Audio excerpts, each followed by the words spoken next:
अगर आप ये 6 चैप्टर्स फिजिक्स के अच्छे से कर लेते हो बेटा, तो आपको 100 मार्क्स लाने में फिजिक्स से कोई नहीं रोक सकता है। और अगर आपने 9 चैप्टर्स अच्छे से कर लिए तो 140 मार्क्स, 140 मार्क्स फिजिक्स में आपके गारंटेड है। सो ये guys, this is Meenakshi Sharma और आज हम लोग इसी पे बात करेंगे।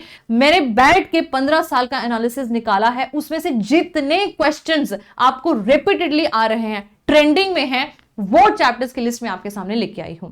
तो विदाउट एनी डिले स्टार्ट करते हैं बेटा। The first chapter here is current in electricity. इसमें से ट्रेंड ये कहता है कि इसमें से कम आपको 5 क्वेश्चन जो है वो आएंगे, जो कि आपको दे सकते हैं 20 मार्क्स। नाउ चैप्टर थोड़ा लंबा है, थोड़ा कॉन्सेप्चुअल है, थोड़ा टाइम टेकिंग है। यू टेक टाइम, बिकॉज अगर इसने इतना टाइम ले भी लिया तो आपको 5 क्वेश्चन दिला देगा बेटा। 20 marks you will get it from here.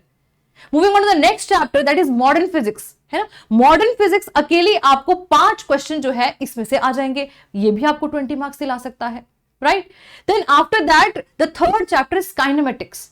Kinematics में से बेटे आपको 5 क्वेश्चन जो है, 4 से 5 क्वेश्चन जो है वो आते हैं। That means it can also give you 20 marks. तो आप ये देखिए, ये तीनों चैप्टर्स मिलके ही आपको 60 मार्क्स तो यहीं पे दिलवा देते हैं, राइट, इजंट इट। नाउ उसके बाद में इलेक्ट्रोस्टैटिक्स है ना। इलेक्ट्रोस्टैटिक्स में से भी आपको कम से कम 3 से 4 क्वेश्चन जो है वो आते हैं बेटा। That means 16 marks you will get it from here, अगर 4 क्वेश्चन आ जाते हैं तो।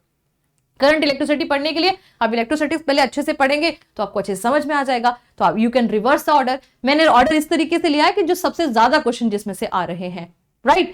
Then after that, moving on to the next chapter, number 5 is semiconductors. Semiconductors में से बेटा ट्रेंड ये कहता है कि 3 से 4 क्वेश्चन जो है वो लगातार आ रहे हैं पिछले 10 से 15 सालों में। That will give you 16 marks, ठीक है।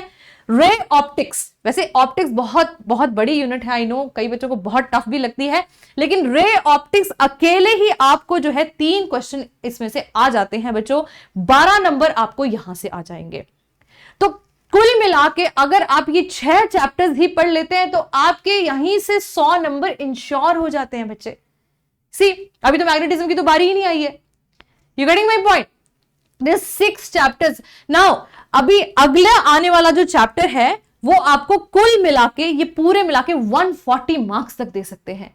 Now you see, electromagnetic induction, इसमें से 3 question 12 number. Electromagnetic waves, EM waves, बहुत छोटा चैप्टर है, ठीक है, इसमें से 2 क्वेश्चन आ जाते हैं आपको, राइट। इजी है थोड़ा, और 2 ही क्वेश्चन आते हैं लेकिन 8 नंबर दिला देगा आपको। देन उसके बाद में यूनिट एंड डायमेंशंस में से ट्रेंड ये कहता है बेटा कि 3 से 4 क्वेश्चन इसमें से भी आ रहे हैं। दैट मीन 16 नंबर इसमें से। टोटल 35 क्वेश्चंस इन 9 चैप्टर से ही आ जा रहे हैं।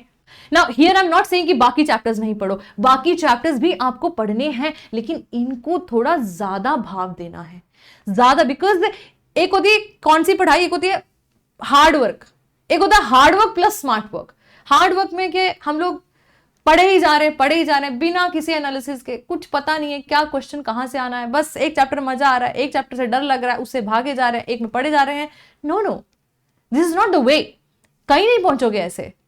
आपको स्मार्ट वर्क भी करना है, देखो तो सही, हार्ड वर्क करो, लेकिन उस चैप्टर में सबसे ज्यादा हार्ड वर्क करो जिसमें नंबर ऑफ क्वेश्चंस भी ज्यादा आ रहे हैं।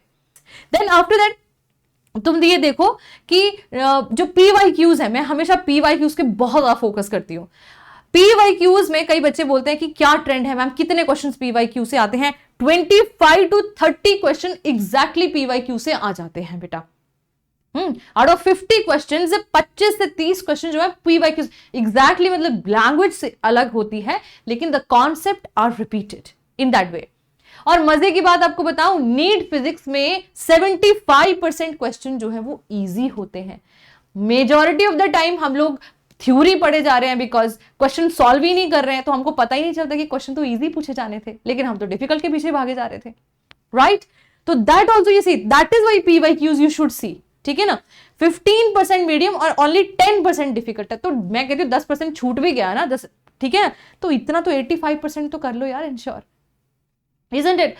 So that was it for today. I hope I had made my point clear here कि आपको कितने questions जो हैं यहाँ से आ जा रहे हैं 9 chapters में से। और इसी तरीके से पढ़ते रहो बच्चे। बुक्स का जहाँ कौन सी बुक्स, मैं उस पर भी एनालिसिस कर रही हूँ कि कौन सी बुक्स आपके PYQs के लिए बहुत अच्छी हैं। नेक्स्ट वीडियो में आपके PYQs की बुक्स के लिए डालूंगी। तब तक के लिए इन चैप्टर्स पे फोकस करो and gain your confidence once again and लग जाओ बस, ठीक है?